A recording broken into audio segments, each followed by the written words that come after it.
और अब खबरें विस्तार से। झुंझुनू की पॉक्सो कोर्ट की विशेष न्यायाधीश सोनिका पुरोहित ने पॉक्सो से जुड़े एक मामले में फैसला देते हुए 6 साल की नाबालिग बच्ची से छेड़छाड़ के आरोप में 70 साल के बुजुर्ग को 6 साल की कठोर कारावास की सजा सुनाई। पॉक्सो कोर्ट के विशिष्ट लोक अभियोजक ओम प्रकाश सैनी बगड़ ने बताया कि 23 अगस्त 2022 को पीड़िता की मां ने सिंगाना थाने में मामला दर्ज करवाया था, जिस पर पुलिस ने मामला दर्ज कर आरोपी को गिरफ्तार किया। अदालत ने दोनों पक्षों की दलीलें और तर्क सुनने के बाद फैसला लिया, जिसमें कोर्ट ने आरोपी फतूराम को 6 साल की कठोर कारावास और 10,000 रुपए के अर्थदंड से दंडित किया है।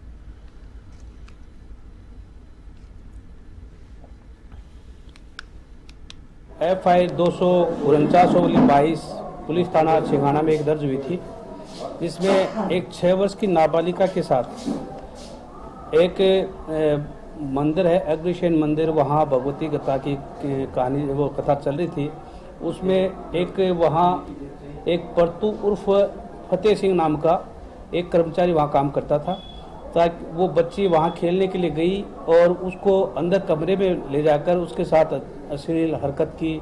मौका मिलते ही उसकी मदर उसके बाहर जो उसकी चप्पल देखते हुए कोर्ट के वो पता लगा कि वहाँ बच्ची आई हुई है, तो वो कमरे के अंदर जैसे गई तो बच्ची को छोड़कर वो भाग गया।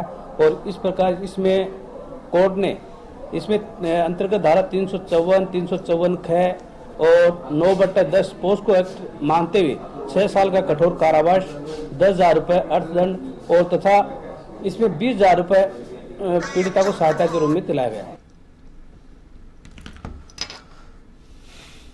अलवर में कोतवाली थाना पुलिस ने दिल्ली पुलिस में नौकरी लगाने के मामले में 10.5 लाख रुपए की ठगी का मामला दर्ज किया है।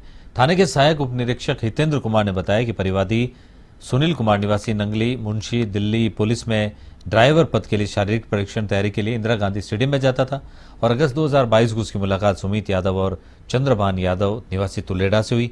सुमित यादव ने बताया कि वो दिल्ली पुलिस में नौकरी देगा, इसलिए ऑनलाइन और कैश के रूप में 10 लाख रुपए दिए गए, लेकिन परीक्षा का परिणाम आने पर उसका नाम नहीं आया।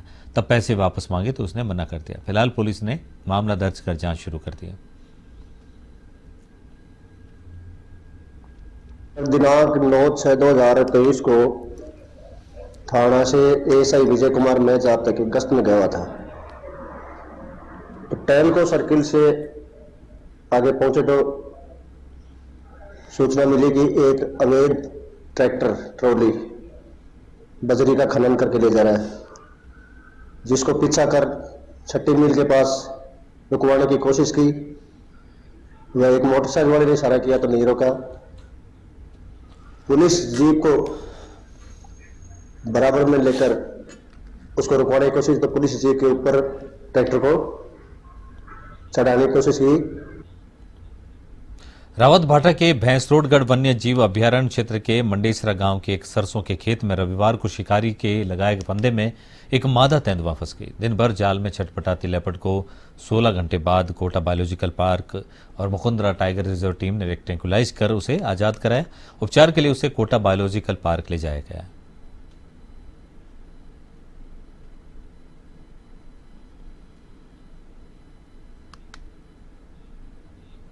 देवनगरी दौसा में श्याम मंदिर चरण धाम के 23वें 8 दिवसीय पाटोत्सव कार्यक्रम का आगाज विशाल मंगल कलश और रामायण शोभा यात्रा के साथ रविवार को किया गया। शोभा यात्रा में पुरुष शीश पर रामायण की पोथी और ध्वज निशान धारण किए चल रहे थे, तो हजारों महिलाएं सिर पर मंगल कलश धारण कर शोभा यात्रा में शामिल हुई। इस दौरान शोभा यात्रा में शहर की सड़कों पर श्याम भक्तों की रैली नजर आई। यात्रा का शहर में जगह जगह श्याम भक्तों ने भव्य स्वागत किया। इससे पहले शोभा यात्रा को सुबह शहर के सहजनाथ मंदिर से नगर परिषद सभापति ममता चौधरी ने विधि विधान पूर्वक रवाना कर पूजा अर्चना कर श्याम मंदिर के लिए रवाना किया।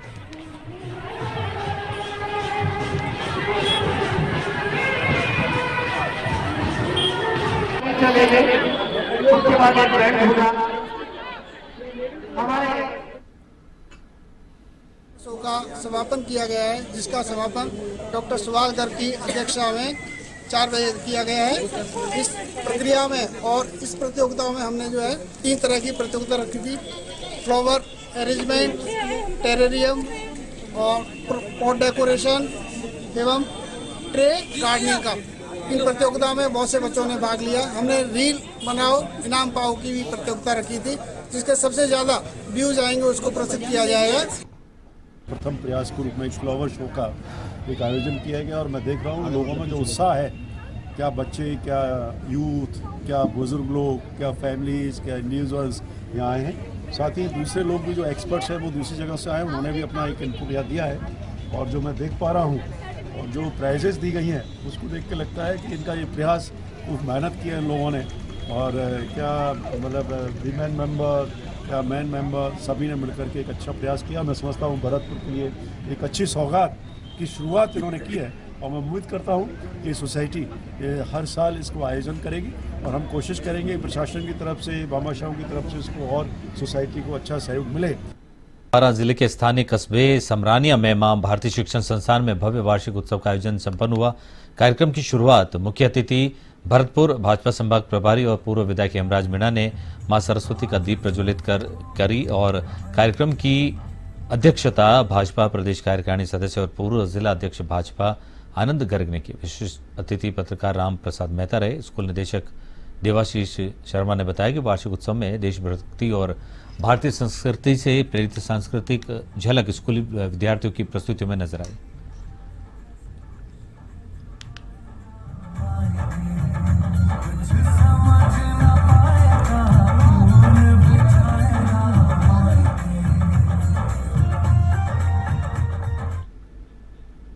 भरतपुर में हरित ब्रज सोसाइटी भरतपुर के तत्वावधान में विश्व प्रिय शासी पार्क भरतपुर में 10-11 फरवरी 2024 को आयोजित 2 दिवसीय फ्लावर शो का समापन विधायक सुभाष गर्ग ने किया। विधायक ने फ्लावर शो की खुले मन से प्रशंसा करते हुए अपने उद्बोधन में कहा कि इस तरह का फ्लावर शो भरतपुर में हर वर्ष आयोजित किया जाना है। फ्लावर शो में विभिन्न वैरायटी के पौधे देखकर उनका मन प्रफुल्लित हो गया।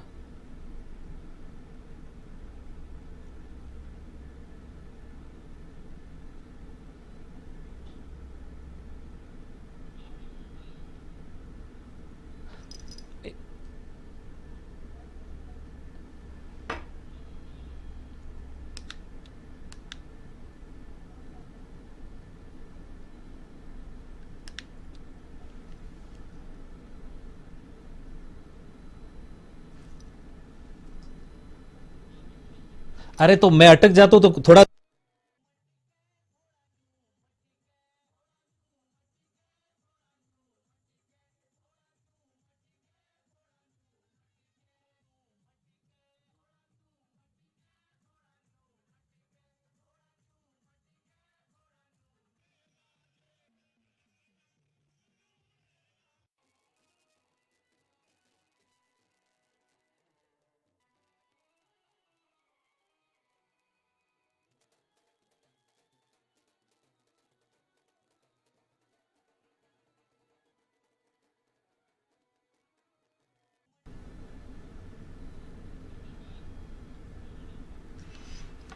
केकड़ी में नवनिर्मित श्री श्याम मंदिर में 3 दिवसीय प्राण प्रतिष्ठा कार्यक्रम की शुरुआत हुई। इस मौके पर विशाल कलश यात्रा निकाली गई। पुरानी केकड़ी स्थित श्री चारभुजा मंदिर से प्रारंभ हुई कलश यात्रा में 1100 महिलाओं ने सिर पर कलश धारण करे और कलश यात्रा में आकर्षक झांकियां भी सजाई गई। जगह जगह पुष्प वर्षा कर स्वागत किया गया। कलश यात्रा में शिव बारात की जीवंत झांकी आकर्षण का केंद्र रही। कलाकारों ने अघोरी के रूप में शिव के बाराती बनकर जगह जगह तांडव नृत्य प्रस्तुत किया।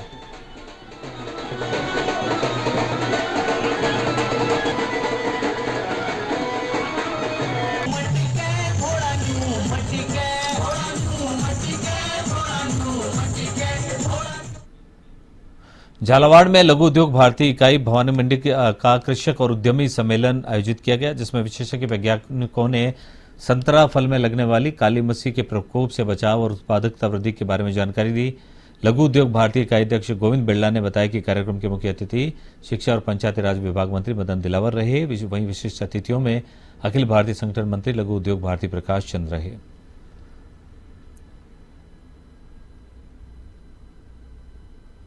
देखो, ये लघु उद्योग भारती का प्रयास था कि वैज्ञानिक, किसान और उद्यमी तीनों एक साथ बैठे और वैज्ञानिकों ने लहसुन, संतरा और नींबू कैसे अच्छा पैदा करें, कैसे उसकी सुरक्षा करें, बीमारियों से कैसे बचाएं और फिर किस तरह को ट्रांसपोर्ट कर सकते हैं, इसके बारे में पूरी जानकारी दी गई।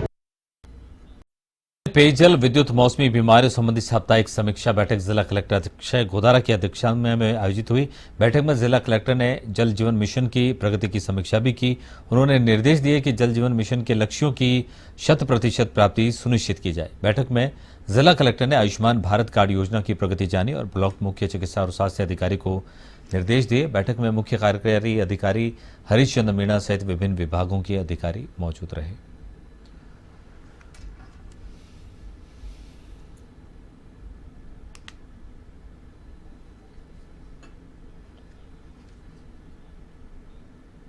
टोंक जिले में पिछले दिनों प्रशासनिक सुधार टीम सचिवालय में छापेमारी कार्रवाई की गई। इसके बाद जिला कलेक्टर ने बनाई गई टीम ने कलेक्टर की मौजूदगी में जगह जगह छापेमारी कार्रवाई कर रजिस्टर जब्त किए हैं ताकि अधिकारी समय पर कार्यालय पहुंच सके। वहीं दूसरी ओर अधिकारी सुधरने का नाम नहीं ले रहे हैं। टोंक जिले की ग्राम पंचायत देवली भांची में 12 बजे तक भी मुख्य गेट पर ताला लटका हुआ है, जिसके चलते ग्रामीणों को ग्राम पंचायत का समुचित लाभ नहीं मिल पा रहा है।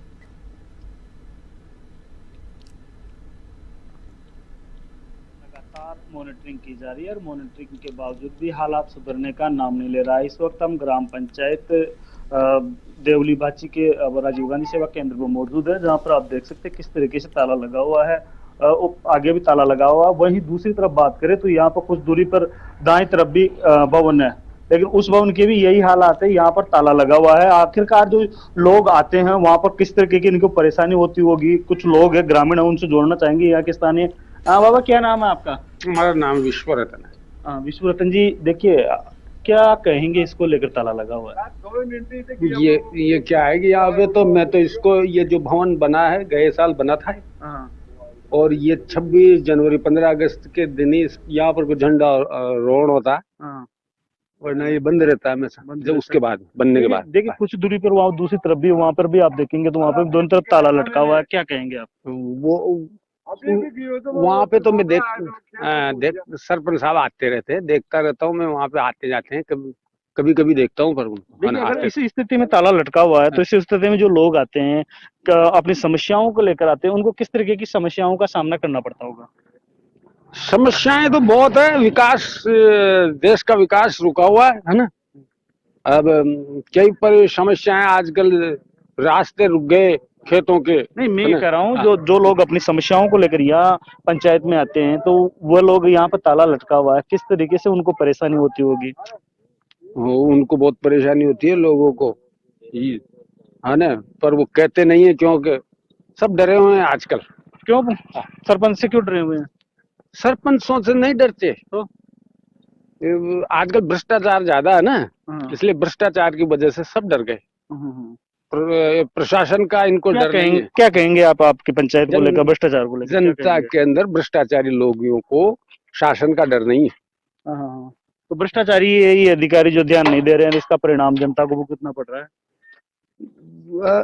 नहीं, पूरे देश के अंदर भ्रष्टाचार है। बिल्कुल, ये लोग हैं जिनका दर्द आप समझ सकते हैं, किस तरीके का इनका दर्द है।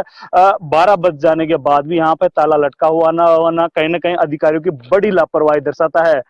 अब देखने वाली बात ये होगी। दूसरी बात बताना चाहूंगा, कलेक्टर भी जगह जगह पर दौरा कर रही है और रजिस्टरों को जब्त कर रही है, लेकिन ग्राम पंचायत देवली भांची की तस्वीरें, हालत हम दिखा रहे हैं। खजोड़ गुजर, ये 1 टीवी। झुंझुनू जिले में यमुना के पानी की मांग को लेकर गांव धरने पर बैठे किसान यमुना जल महासंघर्ष समिति के आह्वान पर झुंझुनू कलेक्ट्रेट पहुंचे और 1994 में 5 राज्यों के बीच हुए यमुना जल समझौते को लागू करवाने की मांग को लेकर प्रदर्शन किया। इस मौके पर जिला कलेक्टर चिन्मय गोपाल को मुख्यमंत्री के नाम ज्ञापन भी सौंपा गया। यमुना जल संघर्ष समिति संयोजक और महासंघर्ष समिति के सदस्य यशवर्धन सिंह ने बताया कि वर्ष 1994 में 5 राज्यों के बीच यमुना जल समझौता हुआ था। उसके बाद समझौता लागू करवाने के लिए 1995 में अपर यमुना रिवर बोर्ड का गठन किया गया।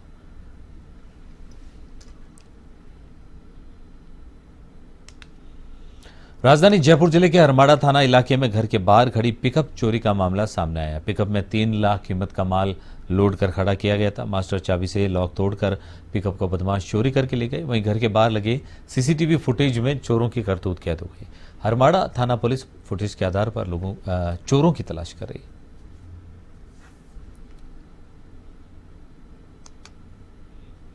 गंगापुर सिटी जिले में बामनवास के पास रामनगर ढोसी गांव में बोरवेल में गिरी महिला को 6 दिन बाद आज निकाल लिया गया है।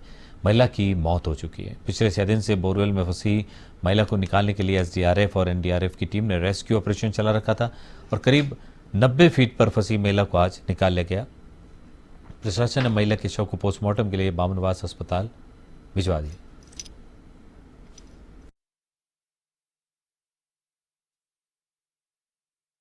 जैसा कि आप लगातार देख रहे हो कि इस रेस्क्यू ऑपरेशन के अंदर आप लोगों को प्रत्येक क्षण का पता है कि क्या क्या समस्या आ रही है, क्या क्या समस्या नहीं आ रही है, लेकिन यहाँ पे जो एनडीआरएफ है, एसडीआरएफ है, उसके सहयोग से ये सारा कार्य संपन्न हो चुका है। बड़ी मशक्कत के बाद, अनेक प्रयासों के बाद जो है आज महिला को बचा लिया गया। इस कंडीशन में थी, हम उसको अंदर तक गए, हॉरिजॉन्टल डिगिंग की, उसके बाद पानी आ गया, अनेक बार प्रयास किए गए डिगिंग करके तो सेफली जो है बॉडी को हम रिमूव कर सकें, उसकी किसी प्रकार की अंग भंग ना हो, इसलिए हमने पूरा प्रयास किया, टाइम लगाया और उसको बड़े सिस्टमेटिक तरीके से जो हमने अंजाम दिया। आप निकाल के लेके आए महिला को? इकबाल सर, चलिए, आपके हौसले और जज्बे का हमारा सलाम है। और सबसे बड़ी बात यह कि आपने बहुत ही मतलब कठिन जो काम था वो करके दिखाया है। और कितनी परेशानी आपको इस ऑपरेशन के दौरान आई? ऑपरेशन बहुत लंबा था सर जी, क्या है कि इसका जो बॉडी का था तो हम लोग को राजगढ़ कस्बे के सराय बाजार में ट्रक के नीचे आने से स्कूटी सवार युवती की दर्दनाक मौत हो गई। युवती को कस्बे के नागरिकों ने चिकित्सालय पहुंचाया, जहां चिकित्सकों ने युवती को मृत घोषित कर दिया। एएसआई धारा सिंह ने बताया कि सूचना मिली थी कि कस्बे में सराय बाजार में ट्रक से एक लड़की का एक्सीडेंट हो गया। सूचना पर राजगढ़ चिकित्सालय पहुंचे, जहां चिकित्सकों ने उसे मृत घोषित कर दिया।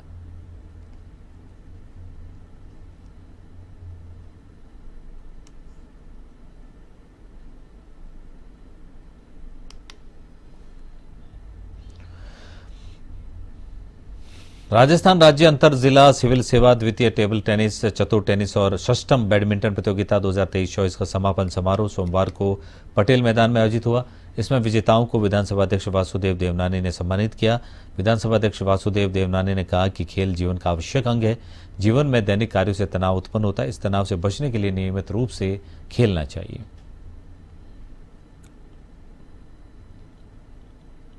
राज्य स्तरीय प्रतियोगिता थी जिसमें 30 जिलों के 560 से अधिक खिलाड़ियों ने भाग लिया। उनका समापन हुआ। इसमें कोई विनर, रनर, उनको पुरस्कार भी वितरण हुए। निश्चित रूप से खेलों का आयोजन जीवन का अंग बननी चाहिए, ताकि हम केवल प्रतियोगिता के लिए नहीं लेकिन लगातार हमारा जीवन स्वस्थ रहे, शरीर स्वस्थ रहे, और शरीर स्वस्थ रहेगा तो मन और मस्तिष्क भी स्वस्थ। किसान आंदोलन को लेकर जयपुर शहर सांसद रामचरण बोरा ने कहा है कि जैसे चुनाव नजदीक आते हैं इस तरीके के आंदोलन होने लगते हैं। जबकि मोदी सरकार किसानों को गांव को विकसित बनाने के लिए लगातार योजनाएं बना रही है। वहीं राज्यसभा सांसद राजेंद्र गहलोत ने प्रतिक्रिया देते हुए कहा कि आंदोलन करने वाले किसानों को भ्रमित कर रहे हैं। मोदी सरकार सबका साथ सबका विकास के साथ आगे चल रही है। गाँव और किसानों की उन्नति के लिए लोक कल्याणकारी योजनाएं मोदी सरकार लेकर आई है। जो लोग आंदोलन कर रहे हैं वो केवल किसानों को भ्रमित करने का काम कर रहे हैं।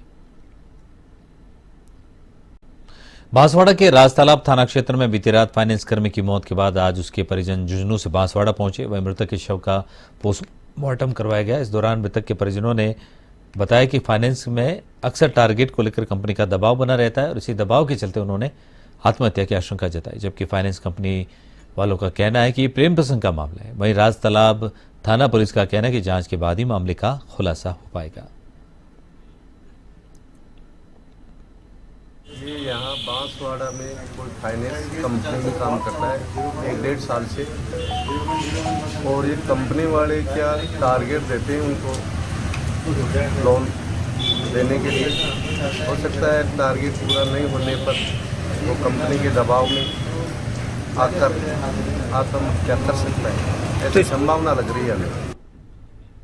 अलवर के वैशाली नगर थाना अंतर्गत बख्तल की चौकी के समीप एक सूखे कुएं में एक महिला सहित 2 बच्चों की लाश मिलने से सनसनी फैल गई। घटना की सूचना के बाद डीएसपी नारायण सिंह सहित पुलिस के अधिकारी मौके पर पहुंचे। डीएसपी ने बताया कि तीनों शवों के हाथ पैर बंधे हुए थे और मुंह में कपड़ा बंधा हुआ था। मृतक बच्ची की कमीज पर राजस्थान मदरसा बोर्ड का टैग लगा हुआ है। शवों की बदबूदार स्थिति के कारण ये कई दिन पहले की लाशें लग रही है। फिलहाल पुलिस मृतकों की पहचान कर जांच में जुटी हुई है। दोपहर में एक सूचना मिली थी कि इस नाले पे कोई लाश पड़ी है जिसके ऊपर पत्थर पड़ा है। जिस पर मौके पे आके देखा तो एक बच्ची की लाश थी, उसके ऊपर पत्थर रखा हुआ था और वो नाले में जो कुआं है उसके अंदर लटकी हुई सी थी। जब उस लाश को निकाल के और कुएं में जाके देखा तो कुएं में और भी लाशें नजर आई, जिस पर कुएं का जाल हटवा के अंदर से 2 लाशें और निकली है, एक महिला की एक बच्चे की है। अब इनको लाशों को निकलवाई है। क्या अंदाजा लगाया कितने उम्र की लाशें हैं ये महिला लगभग 35-40 साल की लग रही है और बच्ची 13-14 साल की लग रही है, बच्चा उससे छोटा लग रहा है। अच्छा, हत्याओं का मामला है क्योंकि गले घोटे हुए हैं, महिला के और बच्चे के हाथ भी बंधे हुए हैं और सबकी जबान बाहर है, जो प्रथम दृष्टया गला घोंट के हत्या की हुई प्रतीत हो रही है। और जोधपुर के सैतरावा से एक दुखद खबर है, जहां नेशनल हाईवे 125 पर दर्दनाक सड़क हादसा हो गया। सड़क हादसे में 2 लोगों की मौत हो गई। दुर्घटना में सैतरावा देशू मार्ग पर इनोवा और स्कॉर्पियो की आमने सामने की भिड़ंत हुई, जिसमें देवेंद्र सिंह निवासी सैतरावा और हुकुम सिंह निवासी देड़ा की मौके पर ही मौत हो गई। अन्य 3 लोग गंभीर रूप से घायल हो गए, जिन्हें इलाज के लिए जोधपुर रेफर कर दिया गया।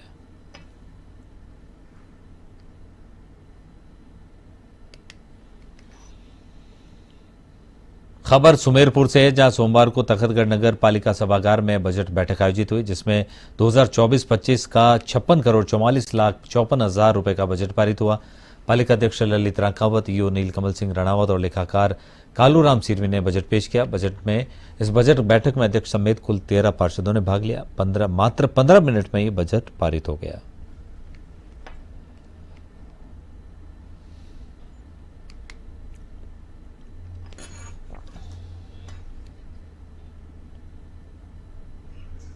और कोई छोटी मोटी जो समस्या थी पानी की है, सड़क की है, उस पर चर्चा हुई। पूर्व में जो बजट था 50 करोड़ 3,19,000 और अभी जो वर्तमान में जो है 56 करोड़ 44,54,000 का बजट स्वागत के लिए बोला। उन्होंने मना किया तो स्वाभाविक है, कभी मना करने के बाद हम नहीं करते था। आज बोर्ड की बैठक हुई थी, इसमें हमारा 2024-25 का अनुमान बजट 56 करोड़ 44,54,000 का, जो अच्छा ध्वनिमत से पास हुआ है। पूर्व बजट 50 करोड़ 3,19,000। क्या बजट में कोई थोड़ा विरोध भी देखने को मिला था? क्या ऐसा कोई विरोध नहीं था, छोटी मोटी जन पार्टियों की समस्याएं थी रोड नाली को लेकर, उसको जल्दी दुरुस्त दी जाएगी।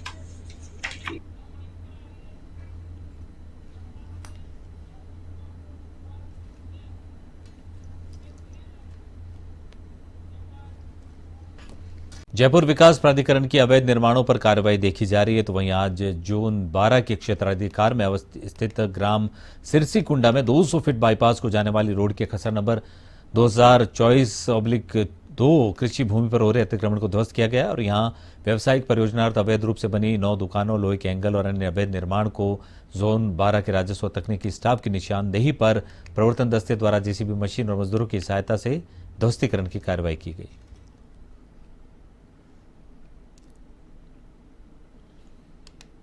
रावतभाटा में सड़क सुरक्षा के संबंध में छात्रों और स्टाफ सदस्यों को जागरूक करने के लिए स्कूल में राष्ट्रीय सड़क सुरक्षा सप्ताह मनाए जा रहे हैं और इसके तहत हर साल सड़क सुरक्षा में लापरवाही के कारण जो दुर्घटनाएं होती है उनके बारे में अवेयर किया गया और इस संबंध में 8वीं कक्षा के छात्रों ने सुबह की सभा में सड़क सुरक्षा के प्रमुख पहलुओं पर जोर देते हुए सुरक्षा नारों का प्रदर्शन किया।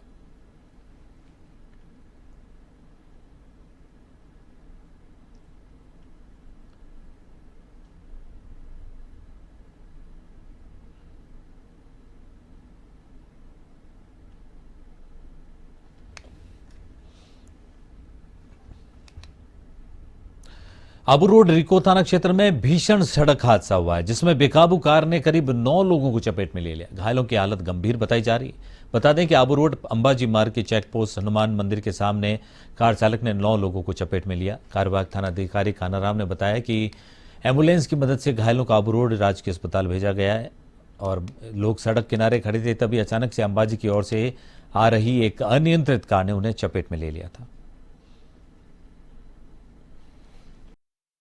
बोध पब्लिक स्कूल में आज कक्षा प्ले ग्रुप से सेकेंडरी कक्षाओं में अव्वल रहे छात्र छात्राओं को पुरस्कृत किया गया। सामाजिक न्याय व अधिकारिता मंत्री अविनाश गहलोत ने शैक्षणिक व सह शैक्षणिक गतिविधियों के लिए पुरस्कार बांटे।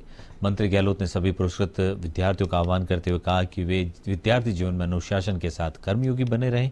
इस मौके पर स्कूल प्रिंसिपल कमलजीत यादव ने सभी आगंतुक अतिथियों का आभार प्रकट किया।